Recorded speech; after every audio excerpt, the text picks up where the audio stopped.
Welcome, everybody. It's been a while. Welcome to another episode of In My Opinion with me, David.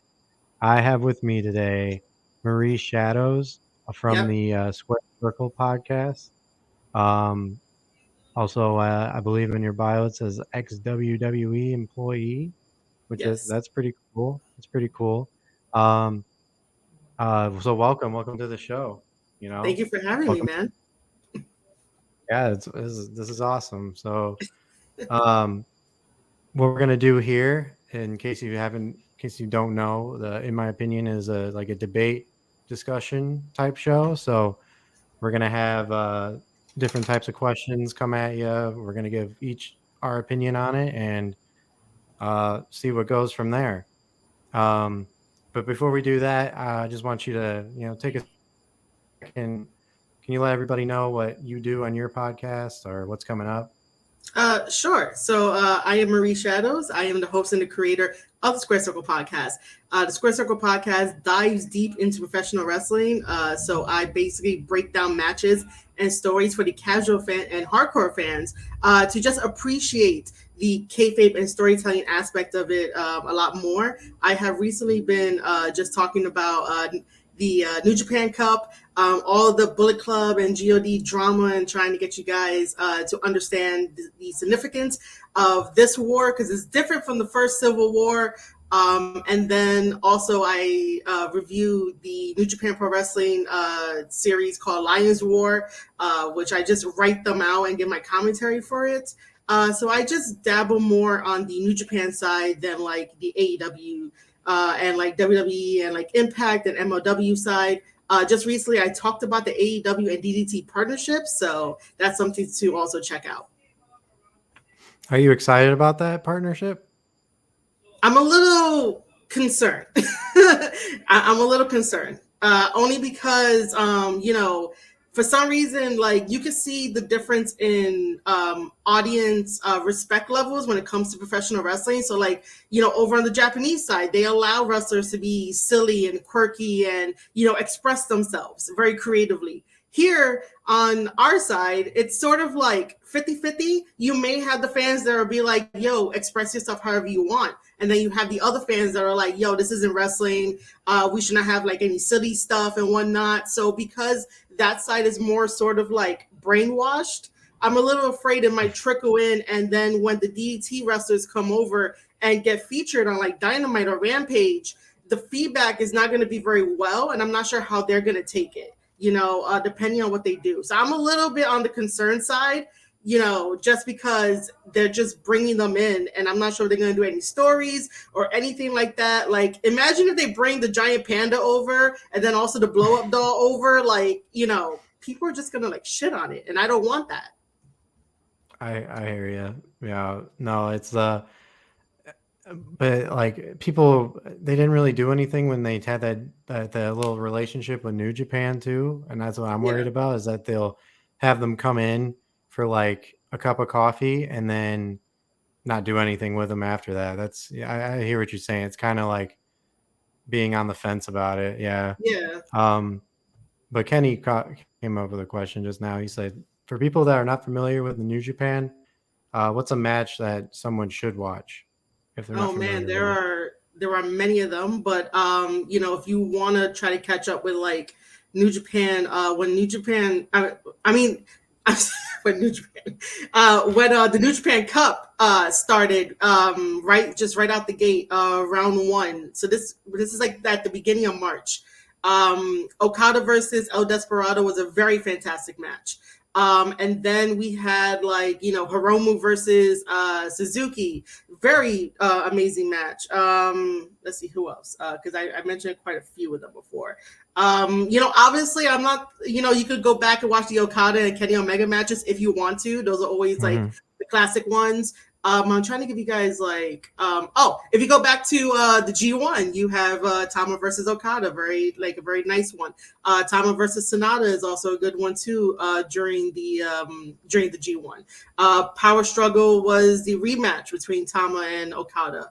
You have like United Empires, so like anything that like involves Ospreay, Jeff Cobb, Great O'Khan, and Aaron Henare, they're all like fantastic in there. Or right after Impact on Thursdays at 10 p.m., you could just watch New Japan Pro Wrestling on Access TV. It shows up right there, and they show you like what happened in February. So that's another way to get New Japan Pro Wrestling like knowledge. Or your knowledge or like your go-to for all those matches was amazing. Like, oh my god, I didn't even know any of those matches happened. That's because every time like I watch New Japan Pro Wrestling, so this is my whole entire process for how I develop the Square Circle podcast. I sit down, I watch wrestling, I note take all like the big matches and maybe like the whole card depending on if I want to, and then those notes just get like retained up in here, and I'm just like, yeah, this match, this match, this match. So I have, you know what? Hold up. Oh shit.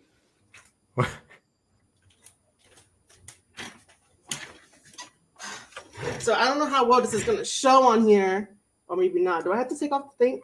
See, notes. Green screen. Yeah, notes.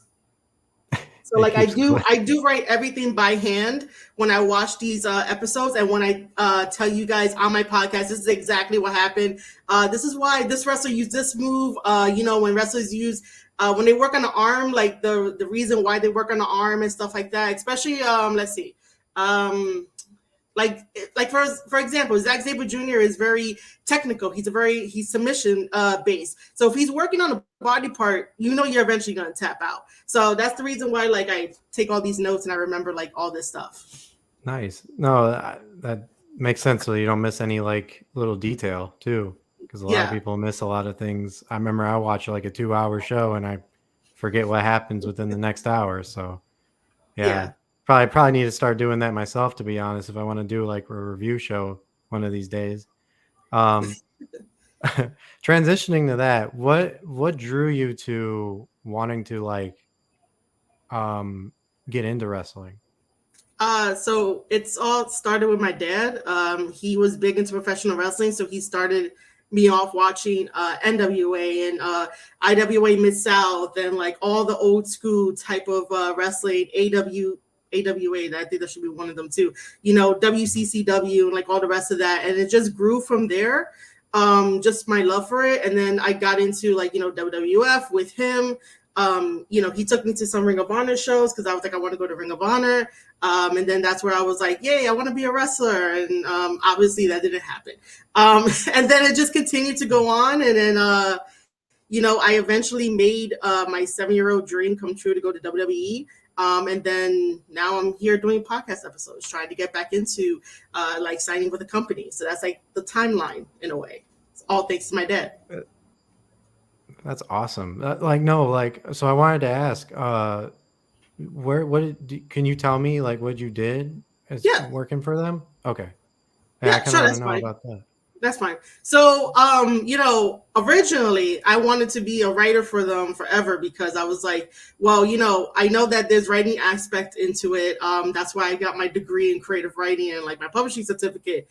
But I managed to get my foot into the door to work on the WWE network side of things. So I was their logger. So what I would do is go to work Monday through Friday, sit in a cubicle, watch professional wrestling 8 hours a day, and basically like use this program and type in specific search engine optimizing words. So that way, when you're at home watching the WWE network, if you search for like John Cena matches, all of them should come up. Like you shouldn't get like, nice. A Kurt Angle match in there if it's just Kurt Angle by himself. Like if you're looking for John Cena, it should be nice and smooth.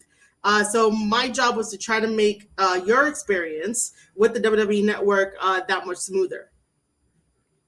And it worked really great when we did have the WWE network. So I guess I got to thank you for that. Oh, thanks, man. Usually people tell me it was shit. You're the first person to tell me it was good. No, compared to the what we got now. Yeah. all the problems Yeah, I've heard from that. Yeah, no, I think people took it for granted. So yeah, it they was did. really good. Thank you for Yeah. that. uh, so speaking of WWE, Mania seasons coming creeping up real fast on us. Um, Kind of want to get your take on what you're looking forward to this year. If you have, I don't know if you've been watching, but there's Yeah, not really that much build up in yeah, not anything. really. I keep WWE on in the background while like I do other things, just because I want to keep up with it. So I think the one that stands out to me is definitely Austin Theory versus Pat McAfee. That one has like the actual build of what it feels like to sit down and be happy and watch WrestleMania like in the past. But like other than that, like I don't really remember much of the like match card. I know that, you know, Kevin Owens is having a talk show with Steve Austin, and we know that he's gonna get stunned. What else are we having? We are having that plus Pat McAfee. Charlotte and Ronda we're having too, right? I don't really care about that. Um, Right. yeah, see, all I remember is Pat McAfee and Austin Theory. I don't remember much of the card. Yeah, it's pretty crazy. To me, it seems way too celebrity driven, like celebrity heavy. Yeah. With the Pat McAfee thing, like I can get like I understand why people like Pat McAfee. He's really charismatic Mm-hmm. and he knows how to cut a promo. But as far as everything, there's nothing to be excited about. Yeah. And it feels like that they're doing everything last minute. And I've always had this problem with like Stone Cold, or talking about Stone Cold, them bringing in older people just to get that quick view Yeah. or whatever. You know what I mean? Just to get that view. I think it's way too played out. So is there's not really a match you're looking forward to? Like for me, um, the only thing I wouldn't say I'm like necessarily looking forward to, would just be interesting to see, would be Cody in any Oh, match versus anybody. I You mean, know what I yeah. mean? Yeah, I wouldn't mind that either. Like, you know, I think that's also like a sleeper sort of thing. However you guys want to like call it, but you know, if he shows up, he shows up. If he doesn't, he doesn't. You know, it'll be interesting. Yeah. How do you feel about that whole thing? About what Cody showing up to WWE. If About him, there was a video that came out, or a podcast interview that came out with him recently, saying that he was going to stay as an AEW executive vice president until like oh right, that it thing. was over. Yeah. Yeah, yeah, that So thing where he was like, "Yeah, I'm gonna be AW bound, and I'm gonna stay here." Yeah, uh, right. you know, to be honest, like, okay, so I've complained about Cody so much on my podcast, right? Just because Mhm. I'm just like, yo, you need to do something different because you like, yes, he has the last name of Rhodes and that is a legacy, but like, I need him to do something different where it's him, where we're like, okay, Cody, we could separate you from your dad because his dad was unique, so let your dad have that. Goldust has Goldust, and you have to come up with something different. Like, you know, every time that you know, when he left WWE to go to the Indies, he still had the same freaking attitude and like move set and stuff. And then like doing AEW, same thing, nothing really different that stuck out to me. So I'm just at the point of like whatever about Cody. You know, Mm. I know mindsets change, feelings change, people change because, you know, what I may feel today, I may not feel the same tomorrow. And then, like, you know, you may not feel the same as you were yesterday. And then, like, your mind just changes and you're like, I can't do this anymore. I get Right. that. I totally get that feeling change. But I'm just in the mindset of that, you know, Cody would do what Cody would do. You know, he'll make the best decision for himself, but I don't really care. I don't care enough to be like, oh my God, where are you going next? You know? Right. Right. No, I understand that. I'm just kind of I don't know. I don't know. I'm so undecided. I'm ambivalent about the whole thing. I don't know whether or not I should not care, or be excited that he's doing that sort of thing. And I also don't know what this means as far as like his show. Like if this all could be just like him Yeah, making content for Roads to the Top until yeah, he inevitably gets let go from WWE and then comes back to AEW just to man. I say, don't know. yeah, I've been to the other side, stuff like that. Twice. Because yeah, we know how pretentious he is sometimes. So it's Yeah. kind of I don't know. He's very dramatic and he makes me sad. He just makes me sad. Like I don't. It's very disappointing. Like yeah, like what Kenny said. It's Yeah, hard. yeah. I totally get that, dude. I totally get that. I mean, at the end of the day, all he had to do was he made it seem so like I said, dramatic Yeah, about yeah, just yeah. turning heel. Like that's all you had to do, man. Like, Yo, and we would have loved you. yeah, you don't know when I sat in on the media call, so many media calls ago, that he would say on the media call that he doesn't have a heel bone in his body. And I'm just like, yo, just cut it out, man. Like I know you do, we all Yeah. do, and it's wrestling, it's you playing a character, right? Like, for example, like, the biggest baby faces, if they didn't eventually like turn heel, like it wouldn't necessarily matter in a sense. I was going somewhere with that, but like I don't think that No, came out as wrong as it came out as. But the idea of like if you don't do it now, you're probably never gonna do it in a way. he could have just done what he did in ROH. He was a Yeah, piece of pretty much. shit in ROH. Like, people calling out his wife. He said, "Who the fuck said that?" He would do that kind of shit. Hmm. Like, that's all we were asking for. That's all we were kind of Yeah, hoping.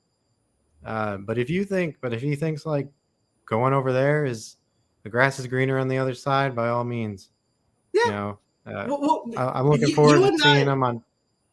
Yeah, yeah. I was gonna say that you and I would just watch from here. Like me and you would have popcorn, and we're just gonna be like, "Yep, all right, Cody, what you got?" That's us. How do you feel about the current like now? We're still on this topic here about WB, so I apologize. How do you feel about the current like product right now? Um, Um, how it used to be. so I mean, like I said, I keep it on as background noise. I don't take it serious. I don't Okay. get into arguments on Twitter about it. I don't care. If WWE gets some praise from me for like doing something, that's praiseworthy, I'll probably tweet it out. But like, I don't really care. It's not like, I have any anger towards WWE since I don't work there anymore. It's just a No, matter yeah. of like, I'm okay. I'm done. I have more fun talking about other promotions. It's all right. You guys gonna be in the background so I can talk to my friends about WWE, and that's about it. That's how I see it as. No, that's perfect. Because I was just saying, from my experience, I went to my first Raw in like 5 years, and I was looking around the crowd. I was, just sitting there watching, well, whatever I could watch because it was Yeah, just promos and commercials. And I was just thinking to myself, like, wow, this isn't for me anymore. yeah, Like, and I don't know why it took me going to a live event to realize that, but I mean, it isn't. It's for, I don't know. I don't even know who it's for anymore, to be yeah. honest. I It's don't know either. I don't know. Whoever because, is buying the merch, it's for them. yeah, you know, I like 1 second they'll have all these kids do the "You Can't See Me" John Cena mhm. thing, and the next they'll have Seth Rollins say this is bullshit 5 times. Yeah, So I don't yeah, know, like what it's what they're targeting, and um, that's why I ask. That's why I yeah. ask No if problem. But it's like if you just see it as background noise, perfectly fine. I mean, every Monday night, Kenny and my Yeah, yeah, my yeah, buddy Kenny, Kenny and Toe yeah, yeah. Tags, they'll do a stream every Monday night that'll make it 10 times better to watch because that's more entertaining than what we actually get sometimes. Yeah. Um, one thing I wanted to say was going back to kind of like the WrestleMania thing. Is there a match that you know of that you think will steal the show? Based on this card, Yeah. no. No. No. Okay. Do you remember your first WrestleMania? Let's go back to the good old days. Let's go back to Man, the good old days. do I remember my first WrestleMania? When you first asked me that question, the first thing that popped up was which this is probably not the first one because I don't think I remember the first one. I could tell you my first feeling of like one of the other pay-per-views. I'll jump into that in a little bit. Hold on. But the first thing that popped up was that silly love triangle with Trish, Christian, and Edge. No, was it Edge? Yeah. That weird thing. So like as soon as you asked me that question, that's the first thing that popped up. No, it was Jericho. Jericho. Well, yeah, with Jericho. Yeah, so that's the first thing that popped up. So that way I could save my ass because I don't remember my first WrestleMania, but I could tell you the first time that like I fell in love with The Undertaker, and that's when I was like, I could be a writer for this shit.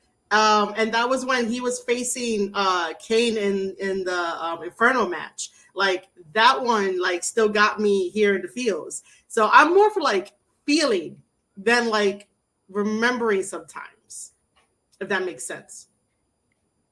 Okay. Would you consider like a nostalgia feel, like a feeling? Yeah. Okay. So like for me, my first WrestleMania I've ever watched that I absolutely fell in love with. Well, I got to see it on pay-per-view. It was my first time the parents actually spent the $50 on me, and it was 21. So 21 I thought 21 was a great, I can't remember most of it, but like you said, I remember the feeling. Right. Yeah. It's like, I just remember every match mattering, and it everything was great. Yeah. That's exactly. There was no like dead silence from the crowd. You know what I mean? Maybe the Trish and Christy Hemme match, but other than that, Christy Hemme had a match.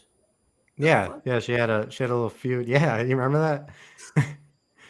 I remember her more in TNA than I do in WWE. Oh yeah, she was part of the Diva Search, and she had a Playboy spread too. And that was the whole feud. Oh my god, yeah. But I remember her more for like TNA than I do for like WWE. Yeah, right. That's what I'm saying. Like there was so it was so like minuscule. Nobody remembers it. It was nothing.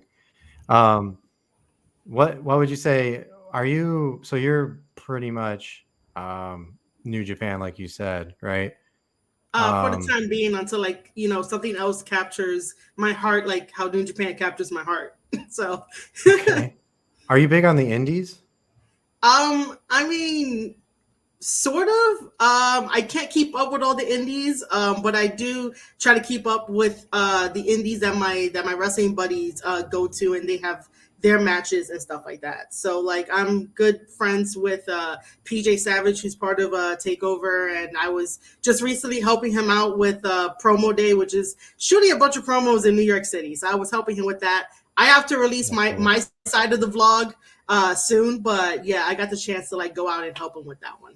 So 50-50. Okay, cool.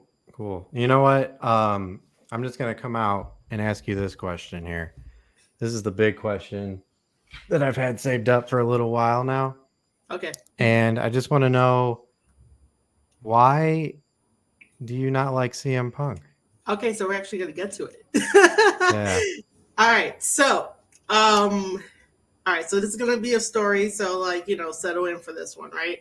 Okay. I was a huge CM Punk fan in the beginning, right? So I followed his whole entire Ring of Honor career, the matches he did in CCW. So like I knew CM Punk's history no matter what. Like, I was a teenager at the time. He was my voice when I was voiceless. Who could have thought of it? Because I talk no matter what. But growing up, you don't necessarily have the courage like that. So I found the courage through CM Punk and everything. So he was basically my like anthem. I believed in him. I was like blinded by him, whatever. Like I would follow him, like whatever, doesn't matter. And then, you know, he has his Ring of Honor stuff, and then getting to WWE and everything, and then he drops the pipe bomb, and I was like, yay, a celebration and stuff, right? We were like, yes, you're finally speaking like how we all feel and stuff like that.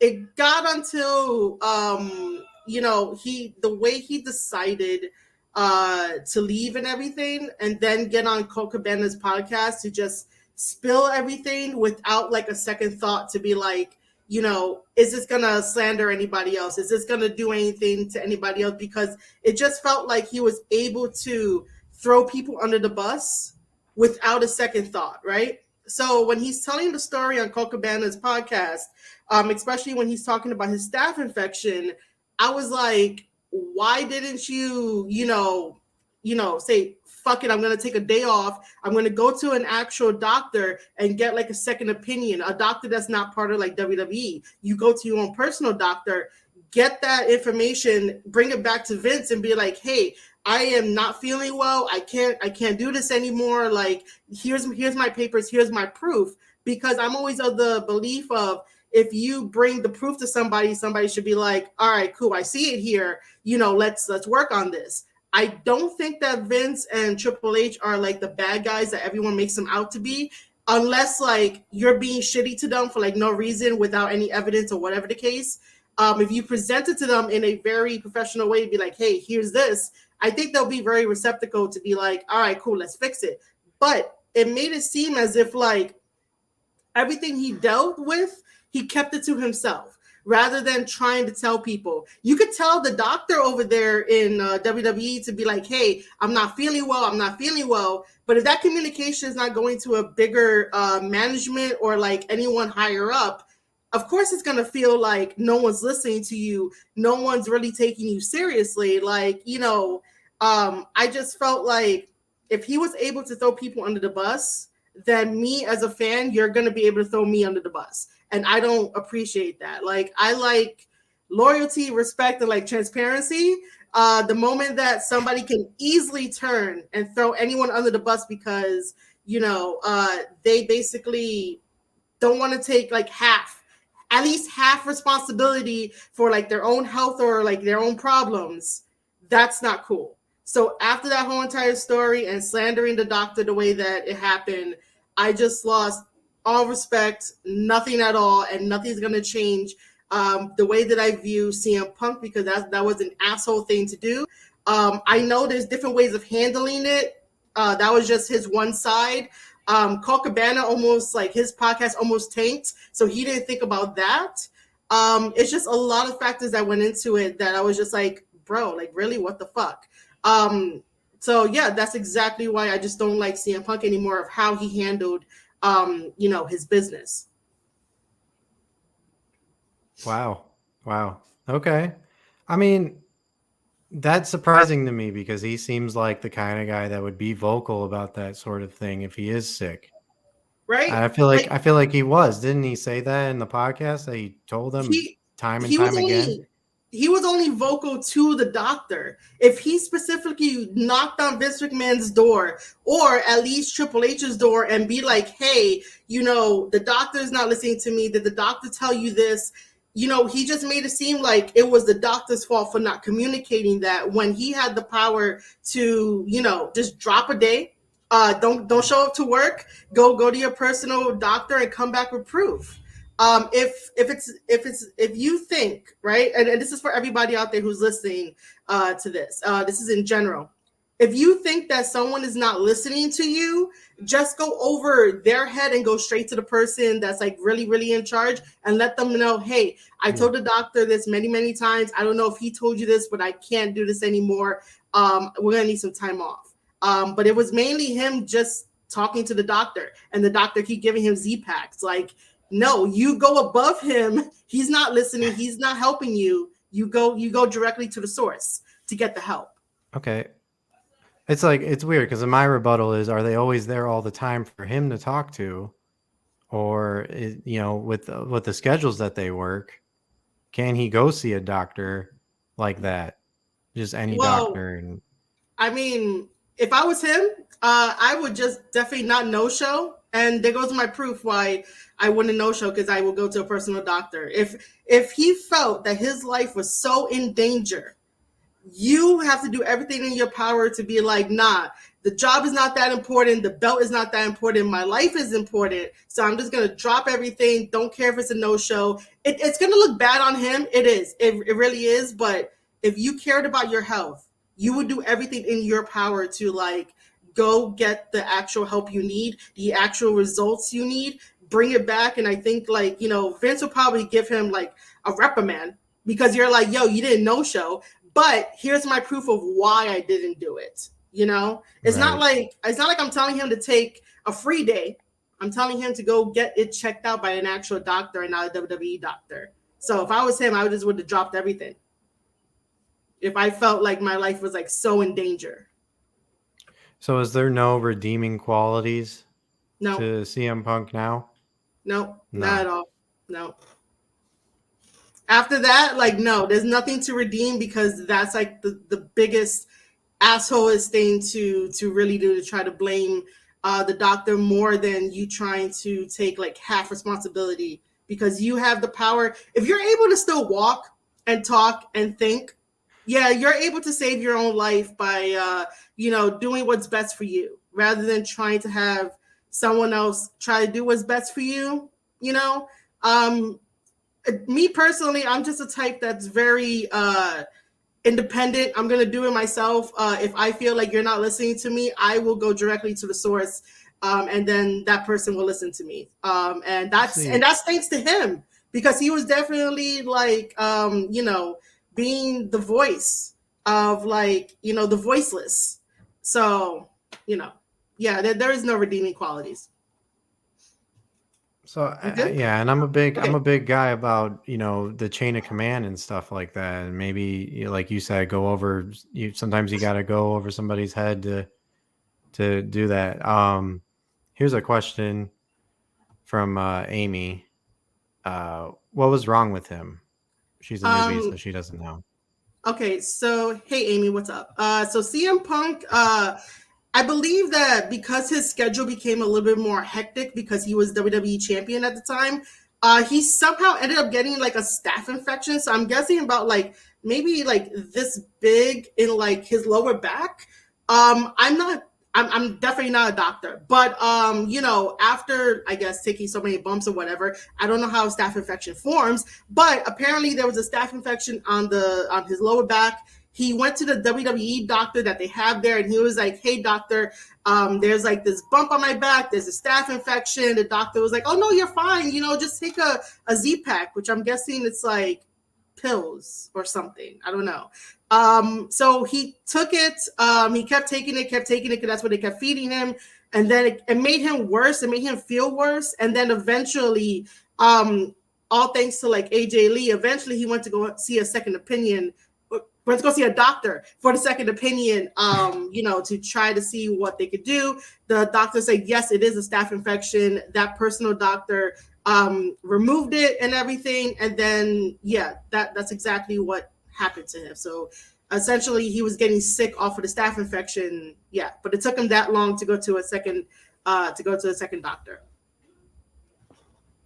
I mean, at the end of the day, he still did it. Like, listen, I'm gonna stick up for the guy because I love the guy. Right? He's brought a lot of cool things, in my life. He, like you said, he was the voice of the voiceless and stuff like that. And I always feel like there's two sides of every story. Maybe we just got his side. Yeah, that's the thing too. So, like, who knows? Maybe he did go up to somebody and nobody's saying anything, or he couldn't at the time. Like, when did that podcast come out? Like 2014? Something like that, right? Yeah, like, so maybe at the time he couldn't say anything because I think there was still like a pending lawsuit or something like that. Well, the lawsuit happened after the podcast. So that's the thing. He was so willing to spill all the beans. He could have said that, I even tried to go to Vince. I even tried to go to Triple H. But the only time like Triple H and like Vince, maybe not Vince, but the only time like Triple H was mentioned was when they gave him his release papers on his wedding day. So that's the only time that he got mentioned. Mm-hmm. But if he's able to like spill all those beans and like, you know, talk about the doctor like that, he was able to also mention if he did go to upper management. But in his side of the story, that never happened. So it's Does that like doctor not have obligation to go to a higher up? Like even, you he know, should. like let's just say in general, minus the WWE part. Like if you went to a doctor that you work that company doctor and you said something to him, doesn't he have a legal obligation to say something to a higher up? If Uh it, or is that does that go against HIPAA? no, not technically. I think it's like 50-50. Sometimes it probably will be confidential, right? But other times, if a doctor doesn't know something, like let's say they took an X-ray, right? I don't know how they determine what a staph infection is, but generally, Right. if they take an X-ray, right, sometimes they might need to get a second opinion by a doctor there, and they will say, hey, I need a second doctor. What do you think about, you know, this little weird abnormal thing here? So it depends on the situation. Sometimes it is confidential. Other times it's like, hey, I might need a second opinion because I'm not sure what to tell the patient, the diagnosis. Like we see this all the time, even in like the real world. You know, you might think that, you know, you broke your foot, but when they take the X-ray, they're like, hey, there's a little something else here. Like, what is that? That's when they'll bring like the second doctor in, you know? So it depends on the situation. Yeah, I guess so. I mean, I don't consider him like you said, nothing's gonna change my mind either about it. I don't consider him a bad guy for spilling all the beans. Like he was obviously, you know, hurt at the time. Yeah. So like I don't know. And the fact that they kept putting him in like these situations where he was constantly getting hurt, like no matter what, you take a bump Yeah. if you're under a staph infection, that shit's gonna get worse. I Yeah, it mean, is. uh it got so bad enough that you remember the time that he like shit in the middle of the ring. I mean, I don't remember that. And I think he talked about that. I think he talks about it now, but I don't remember that. But you know, but if it was hurting, you know, I would automatically go to like either whoever is the closest to like Vince or even Triple H or somebody to pull them to the That's the side and thing be like, too. look, man. He obviously had, regardless of personal or kayfabe beef, he obviously had a relationship with Triple H, or otherwise he wouldn't have matches. Like, wouldn't you think he would go up to somebody like him? Like, I guess I Yeah. kind of see that. I mean, Um, even when I worked at like you know WWE, I was told that I could go up to any of the supervisors and be like, hey, I need some help with this, or like you know I might have to talk to HR about whatever's bothering me. So I always had like some type of like connection to be like, hey, I gotta talk to you about something. Like you know they're always there to like pull somebody aside to be like, hey, I need whatever help it is, you know. But you know, I did want right. to say that like me telling you my story as why I don't like him, I would never want to change your mind to like be on my side. It's just that that's just how I felt, and you know, you could continue to love Punk, and that's totally fine. I moved past it. I was just like, all right, cool. I already said my piece why I don't like him. Yeah. You can love him, that's great, but yeah, Hmm. I'm not here to try to change your mind about that. No, yeah, perfectly fine. I mean, I like what he's doing in AEW and stuff like that. So, I will speaking say of though, which, okay, go ahead. I will say since you brought that up, right? So you know how I don't like CM Punk, right?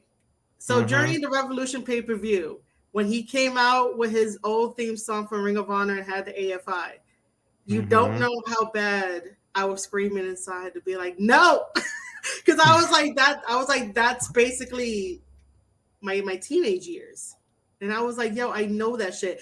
As soon as I heard it, Yeah. all the feelings came back, and I was like, I was fucking fighting it, and I was like, this is not cool. Oh, don't I was fight it. fighting it. I was fighting it. But I will say here on this podcast that the next day I had to uh bring up my Spotify, bring up AFI, and listen to the fucking song. Just because. See, But see fuck what he CM Punk. does. Yeah. Um, Jeez. Well, okay, carrying on with the AEW and all that. I kind of want to get your take on women's wrestling there. Oh man, Um, this is gonna be like two so, hours. oh shit, we have that much time? Oh, Yeah, we got God, that much time. No, but man. like, so what is your take on that? Like, my feelings is that, I mean, I don't listen to Jim Cornette, but I happen to Mhm. overhear what he said about it. He said a lot of things about how women's wrestling shouldn't have cage matches. Women's wrestling isn't as Oh, big of a draw as men's wrestling, which I just got to sit there and shake my head because obviously it is a draw. But I just want to get your take on it. If do you think that there should be cage matches? Do you think they should bleed all the like in every match in order to get over? Like I a lot to am unpack more there. I'm sorry. for I am more for women to like have, you know, cage matches, hardcore matches, whatever matches, as long as it makes sense, right? Okay. I approach women's wrestling the same way I approach men's wrestling whenever I break it down. You know, does that cage match make sense, right? So, all right, let's just let's just dive into my mind because I'm already getting excited about this All shit. right, here we Okay. go. So, for example, right? Let's say that we have two women wrestlers, right? And they have this feud over, I mean, I don't know. They're having a series of matches to lead them up to face the champion. For this example, let's just use Jade because she's a TBS champion, and we just have two random women A and B, right? So A and B are having a Okay. series of matches. They have match one, which technically I would just do a draw because they're first feeling each other out. It wouldn't make sense to have a win just yet for bragging rights. Match two would definitely be another draw because again they're getting used to each other and maybe they go the time limit this time, right? It'll be something different. So that way, when they do their promos backstage, they can definitely have some like extra content to be like, oh, the only reason why you won the draw is because I let you win the draw, and like, you know, I'm always better than you, I'm always training than you, you're never in the gym, right? They can say that for Mhm. their promo. Match three, if the booker says we're having a cage match, they're doing it wrong. Cage matches should be towards the end of like this series that goes on, so that way it makes sense for why the cage match is there, because then the cage match plays like a gimmick role. I always associate it as like you're sort of ending the bad blood feud that you had in like 7 matches ago, maybe 10 matches ago, until you get to the point where it's like, I really can't stand this girl. You know, we're gonna have to do a cage match. Every other match is either she's cheating or like, you know, she gets to one up on me with a roll up. By the way, the roll up is the most dangerous move in professional wrestling, so It don't is. don't sleep on it. You know, it has to make sense leading up to why you want to go face the champion. If you're having the cage match at match three, you're doing it wrong because it's not supposed to be there. This also goes back to me talking about the build up to the dog collar match that CM Punk had with MJF. I specifically like matches like that, not to be done every single time, but to be done when there's a blood feud. When CM Punk faced Raven and had that dog collar match, that made sense because they had a really long feud and it finally accumulated to having a dog collar match. If women want to have a hardcore match, let them have a hardcore match. Just please be safe. Make sure that you know your head doesn't hit any of the table angles or whatever. You know, just be Yeah. safe with that. If you want to use thumbtacks, you can definitely be safe. It doesn't mean that like you have to use it every time, just so that way you could prove you could be as great as the men. Because even the most simplest women matches, because I am more of a technical person than I am a high flyer person. So if you are like strictly technical, like you know the amazing Deonna Purrazzo, like those Hmm. matches mean a lot because you could get story in there. Don't forget to add story in your matches too, to make your upcoming like cage match, hardcore match that much better. And then your promos, you have a lot to talk about. Especially if you tap out somebody and be like, "Yo, I tapped you out. Like, why are we still having these matches and stuff?" So I approach women's wrestling when it comes to cage matches, hardcore matches, the same way that I approach men's wrestling is that it has to have a story. It has to make sense. It can't just be there because you want to sell tickets. If you want to sell tickets, go grab like a DJ, you know? But yeah. Okay. Wow. Okay. Do you think that the Thunder Rosa Britt Baker match was built up the way that you wanted it? Yes, but it took too right, fucking long. Really? You know what it is that my main concern and like problem that I have with AEW is that it has, you know, it has this momentum problem, right? Where like, you know, the first kind of feuding with Britt and Thunder, I loved it. I was like, this is great. You know, it made sense. Like you have a passionate Thunder Rosa, you have a Britt Baker who's getting better on the mic each time that they go. And I think right after the lights out match, that's where they sort of lost it, right? That fucking momentum there. You know, if they would have continued, if they would have still had Britt and Thunder Rosa still doing like little jabs here and there, but not necessarily having like matches or like touching each other in a way, but like, you know, promo jabs or whatever leading up to the next time that they fight and then that cage match, I think that would have saved it. But AEW has this momentum problem where they start out hot, very great out the gate. And then somewhere along the line, they're like, oh shit, we worked ourselves into a corner. What are we going to do? We're going to throw shit at the wall and see what sticks. And it fails. And that's where it loses me as a fan, because you do have to approach wrestling as a TV show if you have, you know, TBS backing you up or like USA backing you up, because essentially it's a show on television that I'm watching. So it's the same way that you watch your favorite HBO show. Like you have to keep me engaged. You have to keep me going because you're telling me a story. My life is crappy. I want to get out of my crappy life for 2 hours. Just tell me a story. That's all I want. And AEW seems to like sort of pick and choose who can definitely tell you good stories and who just throws shit at the wall and see what sticks. But yeah, I just think that they have a momentum problem. That's it. They have a momentum problem, and like WWE has a problem with not finishing up anything. WWE has every problem, dude. Like if we go down the list, we'll be here for like 5 hours. Right. No, but I kind of agree with you. I thought the cage match was great.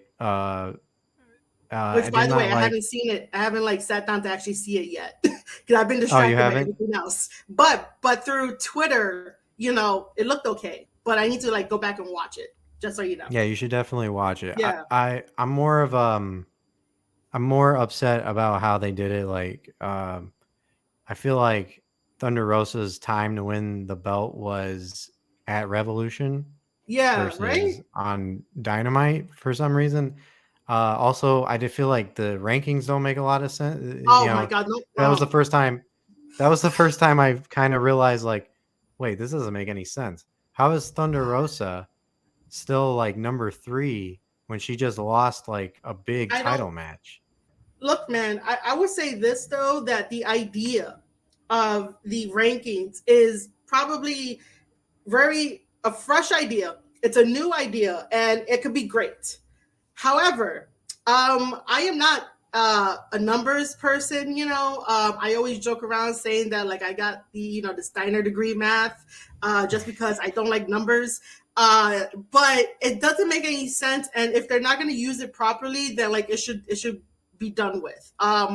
You know, I don't understand if Tony understands numbers. I don't know, but you know, what they could do, they could try to incorporate that into story-wise to be like, hey, you know, I'm number 1 for this reason because everyone else, you know, doesn't work as hard as me or go to the gym as me, or they just don't like, you know, live this as me. And like, if they tell you otherwise, they're lying. Like they don't use that in their promos to their advantage. So that way, maybe in kayfabe it makes sense. You know, like, I don't know. I just hate it. Yeah, it doesn't really add up sometimes. I think that same week I was talking about Dante Martin was like number 1. And I'm like, when? Like, what? He lost every match. Yeah. You see, the thing is that like I no longer watch Dark, right? So like in the beginning when like AEW came about, it was Dynamite and Dark. And I used to watch both shows so I could review both shows, but then that got tiring because I'm like, yo, every time that AEW Dark came about, it was like 16, 20 matches. And I'm like, I already do this on the indies. I already go and help out my buddies on the indies, and I'm sitting there watching, a lot of matches that don't have stories. So I'm already like desensitized. I don't need to sit there for watching 20 matches, reviewing it, and like most of them are squash matches. So I completely cut out Dark. I cut out Evolution, and that's where people get their wins from. And it's like, why? You have a show, a main show that everyone has to follow, right? Because the same people that are watching Dark are not going to be watching Dynamite, and vice versa. Like, it just doesn't happen like that. But they just get the wins over on Dark, and then all of a sudden they appear. I was like, oh, this is interesting. It's fresh. We have Hangman versus, Dante Martin. Before I call him the wrong thing again, it was fresh. It was nice. But at the same time, I'm like you. When the hell did he get number one? Yeah, I'm lost. Like I don't have time. I don't have time with everything to sit there and watch a Dark or a Elevation. And if they're not story driven, why should I give a shit? You know what I mean? Yeah. I just think that sometimes people on Twitter push it a little too hard, and I could definitely tell they don't go to their local indies. If they went to their local indies, they would definitely be desensitized like me, and I'll be like, yes, you guys understand why you're there sitting there for like an hour or two watching 13 matches that have that doesn't do anything. All those matches never have a story attached to it. Yeah. But you know what? For some reason, some of them are great. Yeah. But they get lost in the shuffle of us being like, we're tired of squash matches. We're tired of it going 20 matches. It gets lost in the shuffle, and that's not helpful to wrestlers. It's really not, especially when like the indie guys that show up, and like I know some of them, I don't want them to lose. I don't want them to show that to a promoter and be like, hey, can I get booked? Hey, my booking fee went up a little bit more because I was on AEW Dark, but they lost. Like, I don't think that helps the indie wrestlers like that. No, not really. And you see a lot of those guys that you see on Dark, you see announced on Dark. Like recently, I saw them. One of them, I think, was Notorious Mimi.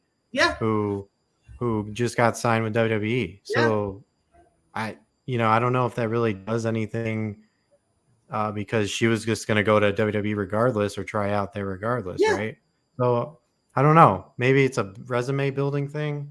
I mean, it could be, which it's great to have like a resume building thing, but the moment that a promoter is like, oh yeah, you are an AEW, show me. And if they watch the video, I know they're watching for like maybe depending on the promoter, because like not all of them would do this, but like maybe they'll watch for like fundamentals, how you like work a crowd, the babyface stuff, the heel stuff, stuff like that. But if they don't see that, and then all of a sudden they see you lose, I personally think that sort of hinders the indie wrestler a little bit more than like either getting the victory, even if they're not going to show up next week. At least they have something to show the promoter of like, yeah, I could do it. They believed in me. Bam, this is why you should like book me on your show or whatever, stuff like that. So. Yeah, exactly. Yeah, they don't, and they really don't give them enough time to kind of show what they can do. It's just a squash match. Before I think we're winding down here. Before we wind down, I just kind of want to ask you one more thing about AEW, and that's about Rampage. I just want to get like, which would you prefer better? I know you probably don't watch it. Not a lot of people really do because it comes on late. But what would you prefer as far as Rampage goes in the near future? Would you prefer the pre-recorded stuff or more of the live stuff? Because to me, I'm more of a live person because it's more you're there. You don't get any spoilers, stuff like that. For me, I'm gonna look at it for like a business wise. So it depends. If you're able to do it live, do it live. If you're not able to do it live, then you got to work with the punches and you got to work with what comes, right? So for me, that part would be business. What I want to see in the future is Rampage to feel different from Dynamite, because I cannot make a distinction. If a fan came up to me and they're like, "Hey, tell me the difference between Dynamite and Rampage," I cannot tell them that. It's not like I can sit here and be like, I can tell you the difference between Raw and SmackDown. Maybe, now that I think about it. Yeah. But it's that concept of that in the beginning when like SmackDown and Raw was made, you knew the difference. You felt the difference. When Dynamite and Rampage is made, there is no difference. I don't know what's different about it other than like the logos and Mark Henry.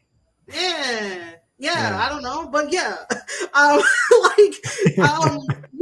It's just that like there's nothing there to be like, oh my god, I have to stay up at close to 10 p.m. on a Friday to watch Rampage just after I got done watching SmackDown. Like there's nothing there to draw me to be like, I need to watch it, and there's nothing different. So please, in the future, make Dynamite and Rampage different to where like I can tell people the difference. The same thing with Dark and Dark Evolution. I don't know what to tell people other than like it's an indie fest. Once Tony Khan gets out of the indie fest mindset, then that is how they're going to probably be better than WWE and get the fans that they need. Because right now they're putting a ceiling on themselves, and I don't know if he knows it or realizes it or sees it, but I fucking see it. So it's like, yo, you need to sort of get out of that indie mindset and like actually get a team and help you out with like your day-to-day stuff. So that way you can get the fans that you need rather than trying to just please the hardcore fans. Like it bothers me. We could like with the ROH thing, do you think he's still going to be in that mindset then? I think with the ROH thing, it was just a flex that he could buy it. Because back in the day, Vince bought out everybody, so this is like Tony Khan's flex of like, hey, look at me, yay, type of shit. I just think that if he's gonna be booking it, I don't know. I was concerned for that one too. The same way I was concerned for DDT. I'm just like, yo, you don't have a good track record at the moment. So this is why I'm not putting all my faith in Tony Khan and AEW to make the right decisions on the assets that like he has now. If he didn't have the track record, then I just would have been like, all right, cool, I could believe in you. Now it's like, yo, I have so many questions. I have so many red flags raised up here in my head just because I'm logical and like, people can say that I'm programmed because I watch wrestling forever, but it's like, no, there's just certain key things that are like, hold on, this is very reminiscent of this back in the day. Are you sure you want to do this? Are you sure you have enough money and nothing's going to bounce? Because like, where the hell did he get all the money to purchase Ring of Honor? If they're still in the red because of the AEW video game. So I don't know, man. I have questions. And no one is asking these questions because it's like you came out of left field to be like, I bought Ring of Honor. How did you buy Ring of Honor? And then also, holy shit. It's also evident too with Joey Janela having his recent interview and saying that there are guys on a pay-per-appearance contract. You sign with a supposedly major company like AEW and you're on a pay-per-appearance contract if you're not like a local indie? Well, I don't understand that's fair though, right? Because they can go out and do whatever they want. They can, but sometimes, in this business, you want to be sort of like secured, like have like a safety net because indie wrestlers bust their ass for years to get to that like safety net. And then all of a sudden you still have to bust your ass when you sign with a major company like we say AEW is. It just doesn't make any sense. I can understand if it's like, I don't know, one of the like lower tier indie stars that are not like day one AEW guys that are like paid by appearance because they still want to do indie bookings. That's totally fine. But if you're tired of the indie life, you shouldn't be on a paid by appearance contract with AEW, if that makes sense. You go to a company so that way you could be sort of safe and like settled. and you don't have to break your back as much. You know? That's fine. But like, if you want to really show out and be on TV all the time and have a secure contract like a Moxley and a Bryan Danielson and people like that, then you got to show us why you want it, like why you need it. That's true too. Like, you know what I mean? There is way too many people, so it's sort of like, what the hell? Yeah, that's another thing. Like, I feel like they need another show, like another show. I'm not saying they go the WWE route, but I'm just saying like maybe this ROH thing will be that Maybe. other show, where they can showcase more people, because they're really bloated, and I think that's part of the problem, is that a lot of people are getting lost in the mix. I would say that I thought that, you know, before this whole thing of buying Ring of Honor, when they had the Impact partnership, like I was thinking that they were just going to send guys over there for like building up the tag team division. Like I was really getting excited that Private Party would be on Impact, but that shit never happened. And it's like, man, you could have maneuvered some of your guys over there to have some stories, to have some, you know, fantasy booking, and then like the guys over here in AEW can carry AEW. You know, like, man, they didn't give us what we wanted. No, they didn't. And that's part of like what you said. They get this momentum, going back to that. Yeah. And they don't know what to do with it. Yeah, this is why he needs a team to bounce off of ideas and be like, are you sure this is going to work? And then I think him becoming a booker for ROH, dude, like, I have confidence in you, but not that much. Yeah, like, you know. I for anyone listening out there, it may seem like I'm always complaining about AEW, but I always have like, you know, here's the problem, and then I always bring up how we could fix it. And I can at least give like maybe 2 different things to try to fix it. So don't think that I always complain about it, because I do know that the AEW faithful sort of like give me the cold shoulder. So it's like, guys, I do give like reasons how they could fix it. Yeah, it's constructive, right? Yeah. And to be fair, I don't care if anybody doesn't like me at all. AEW fans are too much sometimes, and you know, it made me kind of go to a WWE event to realize that. I'm like, man, people here are nice. It's because they're parents. I'm telling you, man, like wrestling fans, when you meet them in general, whether that's at your local indie or maybe WWE, sometimes at AEW, they're cool too, depending on like who you know. But generally, you know, they're nice. They're cool people. It's just Twitter. I don't know. I guess because people behind like a screen or a phone screen just want to be tough guys. And then it's like, bro, calm down. You know, you're not that tough. Yeah, it makes it really toxic. Like, it makes me not want to even look at what people are talking about, because it's never a positive. Well, this is why you hang out with me, and all I do is talk about New Japan and try to tell you what's happening in Bullet Club and like God and like all this stuff. So you come hang out with me. Hell yeah. Okay, I'm down. Yeah, I need that. I need some more positivity in my life. I'm so tired of the negativity. Yeah, man. I held an emotional support stream for March 13th when freaking Tama lost against Evil, and then they kicked Tama, Loa, and Jado out. So I held an emotional support stream with everybody, and like that was a really cool one that I did. Oh, that's dope. All right, so okay, we're gonna wind down here. If you don't mind, just letting everybody know where they can find you. Yeah, of course. So once again, this is pretty fun. Like, I could just talk about wrestling like 24/7. Like, this is not a gimmick, guys. This is an actual thing. So I am Marie Shadows. You can find me over at Twitter at Marie_Shadows. You could definitely find me over on my Twitch channel, twitch.tv/Marie_Shadows, where I talk about professional wrestling. Mainly, like I said, I am just covering New Japan Pro Wrestling. But if anything in the news pops up, you know, I'll have an opinion about it. You can definitely support me over at my coffee page, ko-fi.com/Marie_shadows. It is way better than Patreon because I like to give you options. So what you can do, you can buy from my shop. I got wrestling bingo cards over there. You can hire me for commissions. You could definitely sign up to the membership tier, or you could give me a one-time donation that doesn't require commitment because, it's okay. If you don't want to commit, that's totally fine. I give you options. You can find all of my podcast episodes backlogged at anchor.fm/Square Circle Podcast, and then also on YouTube, youtube.com/Square Circle Podcast. But yeah, just find me on Twitter at Marie_Shadows, where we can talk wrestling like 24/7. Awesome. Yeah, go give her a follow, guys. Go subscribe to her channel. Very knowledgeable. This was very fun. So thank you for coming on again.